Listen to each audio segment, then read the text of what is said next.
এখন এম্বুলেঞ্চক যোৰহাটৰ পৰা ৰেফাৰ দিছিলে।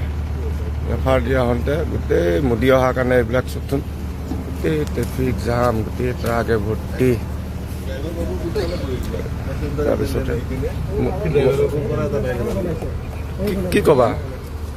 অতি দুৰ্ভাগ্যজনক বিষয় এইটো। মানে আপোনাৰ আজি মোদী ডাঙৰ ডাঙৰ মিনিষ্টাৰ MLA আহিছে, আজি ৰজা হৈ কিনে আজি প্ৰজাৰ গতিয়ে আপোনালোকে দেখাই পাইছে। চিৰিয়াছ পেচেণ্ট ভিতৰত আপোনালোকে দেখাই পাইছে। জামত এই ট্ৰাকৰ জামত ফচি আছে। ৰাতি আপোনাৰ এতিয়া বাজিলে 11টা, এতিয়া গাড়ীৰ কোনোখন এখন গাড়ীও হিলা নাই। মানে কিমান দূৰৰ পৰা জামটো লাগিছে? এইটো জাম মিনিমাম আপোনাৰ খানাপাৰাৰ পৰা আমি জাগিৰোড আছো, জাগিৰোডৰ পৰা গুৱাহাটীলৈ আৰু এখন চাগে এম্বুলেঞ্চ আহিছে। এখন এম্বুলেঞ্চ আৰু এখন বেক চাইড এম্বুলেঞ্চ গাড়ী হিলাই নাই, ষ্টাৰ্ট বন্ধ কৰে। আমি কেনেকে কৰিব পাৰিম? এই পেচেণ্ট আছে আপোনালোকে চাওক। আমাৰ মন্ত্ৰী আজি আমোলা আহি এই প্ৰজাৰ বিলৈ এনেকুৱা হৈছে। আপোনালোকে চাই লওক পিছফালে আৰু এখন সেইখন গাড়ী দেখাই দিয়ে, সেইখন গাড়ী দেখাই দিয়ে। গোটেই জামটো চাওক আপোনালোকে, গোটেই জাম।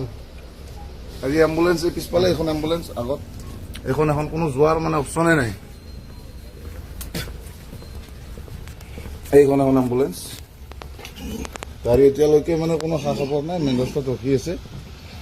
গোটেই জাম পৰা জাগিৰোডৰ পৰা খানাপাৰালৈকে।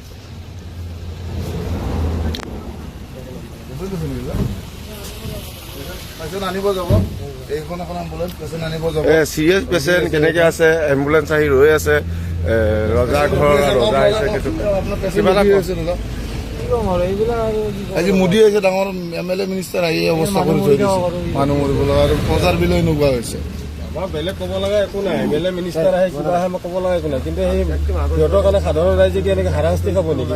এখেতে পেচেণ্ট আনিব ৰৈ আছে, তাতে আছে পেচেণ্ট অলৰেডি সোমাই আছে পেচেণ্ট।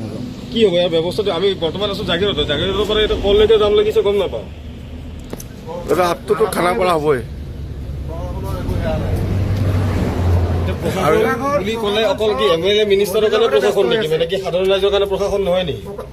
প্ৰশাসন গোটেই মোদীৰ লগত ব্যস্ত হৈ আছে। সাধাৰণ ৰাইজৰ কাৰণে কি হয়? ইয়াতে প্ৰশাসনৰ একো দায়িত্ব নাই।